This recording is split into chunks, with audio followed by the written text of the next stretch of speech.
For the last 15 years, if anyone asked the question, who is the most controversial driver in NASCAR, the answer would always be Kyle Busch. He had a ton of unpopular moments in the 2000s and 2010s, led dominant, boring seasons, and drove for most people's least favorite manufacturer, Toyota. But in 2023, Kyle moved from Joe Gibbs Racing to Richard Childress Racing, and since then, he's had mostly popular moments, hasn't been dominant, and drives for Chevrolet. So a new opportunity for the most polarizing driver has opened, and it's been firmly grasped by none other than Denny Hamlin. I'd be your favorite driver. And who would that be? All of them. Denny Hamlin wasn't always a controversial driver.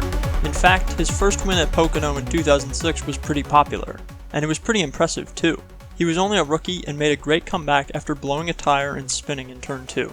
Moving forward, Denny was actually a fairly popular driver for the next decade. He was even seen as the victim of a number of feuds, and handled them respectfully.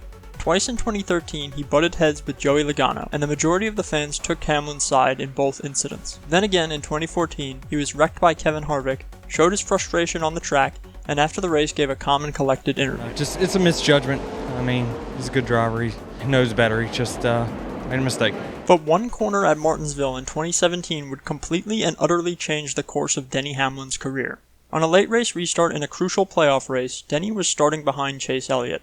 Elliott was looking for his first ever win, which would lock him into the championship race at Miami. He was also set to become NASCAR's new most popular driver, as Dale Jr. would retire in just a few short weeks. So if Denny wanted to avoid controversy, the last thing he needed was to wreck Chase Elliott. The bumper to the back of the 24! Elliott goes around Hamlin, takes the lead, and the caution comes out. Denny had wrecked Chase while trying to do the old bump and run, and it cost him dearly. It certainly didn't help that he followed this up by starting a huge wreck on the final lap. But after Chase ran Denny into the wall on the cooldown lap, Denny wasn't that same calm and cool guy when they confronted each other. Instead, he was much more stern, and in his interview deflected some of the blame while the crowd erupted in boos. Everybody wrecked everyone there at the end. When you cause an incident this unpopular in NASCAR, it's hard to shake that reputation for the rest of your career, so sometimes drivers just embrace it. After a down year in 2018, Denny Hamlin came into his own as a dominant driver in 2019, winning 6 races on the year. Winning a lot certainly doesn't help your reputation, as fans get bored pretty quick in NASCAR. But another incident at Martinsville would further cement Denny Hamlin in his villain role. With about 40 laps to go in the race, Denny Hamlin pushed Joey Logano into the wall, cutting Logano's tire and resulting in him spinning out.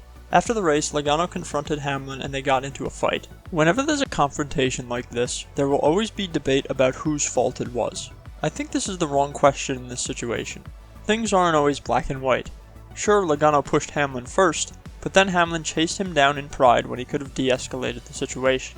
This is part of what makes Denny such a controversial driver. After this, Denny was completely unfiltered in his interview. He would probably say, short track racing. This lack of a filter is what has made him so controversial over the past few years. While some fans will love this and praise him for telling it like it is, other fans will criticize his apparent lack of humility from these moments. This is an aspect of Hamlin's personality that certainly snowballed over the years. In 2021, once again at the Martinsville Fall race, Denny Hamlin was fighting for the win with Alex Bowman. This time, Bowman washed up the track and spun Denny out. Lead from the 11. Oh! The 11 around! This was particularly egregious from Bowman because he wasn't even in the playoffs while Denny was fighting for a spot in the championship 4. Despite this, Denny still narrowly qualified for the championship race on points, but he still wasn't happy and made it known during Bowman's victory celebration. How about that? And this is going to get interesting. Oh boy. Denny Hamlin not happy with the way Bowman raced him.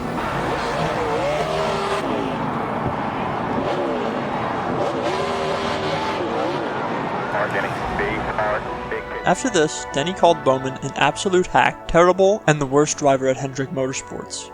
By this point, Denny was again receiving jeers from throughout the crowd. I find this incident to be one of the stranger ones of Denny's career because on the one hand, it shows how much he truly cares about winning, but on the other hand, he seems to be overly worked up when at the end of the day, he still made it into the championship round. But a new rivalry entering the mainstream in 2022 would become one of the most infamous in recent memory. The roots of the rivalry actually trace back to an Xfinity race in 2020, where Denny Hamlin and Ross Chastain crashed into each other fighting for the win, ceding the trophy to Brandon Jones. But the rivalry really came to fruition at Gateway in 2022, when Ross Chastain dumped Denny Hamlin into the wall out of frustration. After this, Denny's race was ruined, so he decided to wait on Chastain and slow him up as much as possible, multiple times. But in the eyes of Denny Hamlin, they still weren't even. He was still planning his revenge, and it was only made worse when Chastain caught Hamlin's quarter panel at Atlanta and spun him out. After weeks of no conflict, finally at Pocono, Hamlin slammed Chastain into the wall to snag his revenge and the win. But Denny still wasn't satisfied. The next year at Phoenix, he wrecked Chastain again, absolutely hounding him in the closing laps. He explained on his podcast that he wanted to take Ross with him because he knew he was about to get a bad finish. You're coming with me, buddy. Really? After admitting it was intentional, NASCAR fined and penalized Denny. I'm not sure there's another driver in the sport who would straight up admit to purposely wrecking someone, but this is what sets Denny Hamlin apart from the field. 2023 would firmly secure Denny's position as most controversial driver, in large part due to two major incidents involving one of the sport's most popular drivers, Kyle Larson. At the spring Kansas race, Denny was running down Kyle, and when he caught him on the final lap, this happened. Larson's in the wall. Oh my gosh. Barely tapped him. Not only did Denny take out Kyle, he did it on the straightaway, an unprecedented sight. It was clear that this wreck was unintentional, but that didn't stop Denny from unashamedly celebrating and mocking the boos of the fans after the race. Even though Larson acknowledged it was just hard racing, it's easy to understand why many fans, whether they back Kyle or not, were frustrated with Denny after this race. But that wasn't the end of it. A few months later at Pocono, Hamlin again raced Larson hard and put him into the outside wall, allowing Hamlin to snag the lead. After a caution came out, Larson drove up and door slammed Denny in revenge, but Denny would have the last laugh in this race as he went on to win. This scenario was already unpopular, but it surely didn't help that when Denny had the lead and a crash happened with 2 to go, NASCAR didn't throw the caution until the white flag came out, which prevented another overtime finish and let Denny win the race under caution. When Denny got out of his car to celebrate, the crowd met him with perhaps the biggest wave of boos ever. They weren't happy about it, and now, well, he's gotten out of the car. Marty, it's pretty loud. Kyle's interview afterwards contributed to the building fervor of Hamlin's villainy when he said, Denny's always right, so I'm sure he was in the right there as well. But despite Kyle and Denny being friends off the track, their rivalry has managed to spill over into 2024.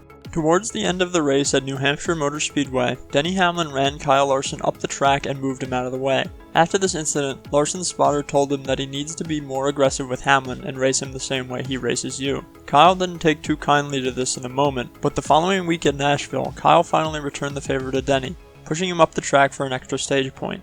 After the caution came out, Denny multiple times ran into Larson's rear bumper, taking out his anger on Larson for a move that, all things considered, was pretty similar to things Denny has done to Kyle in the past. Another major reason for Denny's increasing controversy, aside from all these feuds, is his podcast Actions Detrimental. On it, he's very clear in his opinions. He calls out NASCAR for when they are doing things wrong, and he's very frank on what he does and believes. He's not afraid to push an idea, like the in-season tournament, that NASCAR went on to adopt for the 2025 season. Be 16 key matchups that will go on this week in Dover. 16, down to 8, down to 4, down to 2. He also gives his takes on the latest storylines in the sport, from SVG winning Chicago in 2023 to the Stenhouse-Busch feud at the All-Star race. While he is much calmer and, in my opinion, well-spoken on the podcast than in certain post-race interviews, it's still viewed as a high horse by some drivers and fans, who would prefer he brings his ideas in person. Although I'd argue that from the Twitter beef he had with NASCAR executive Marcus Smith over poor repaves, it seems probable to me that he's brought many of his ideas to NASCAR in person, but it's fallen on deaf ears, so he turns to Twitter and other public atmospheres to get his point across better. Marcus Smith claimed that Denny didn't personally talk to him though, so the high horse theory might have some merit. Speaking of Twitter, it's another reason why he's so polarizing, but I personally just find it funny, especially this tweet he made in response to jumping a restart at Richmond. One of the most interesting things to come out of the 2024 offseason was the Netflix documentary NASCAR Full Speed.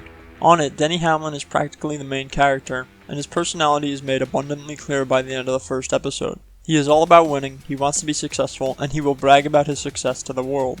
In doing this, he's confident, but many deem him as overconfident and arrogant. I think this is the biggest difference between Denny and a driver like Ross Chastain, who has also gotten himself into a number of feuds.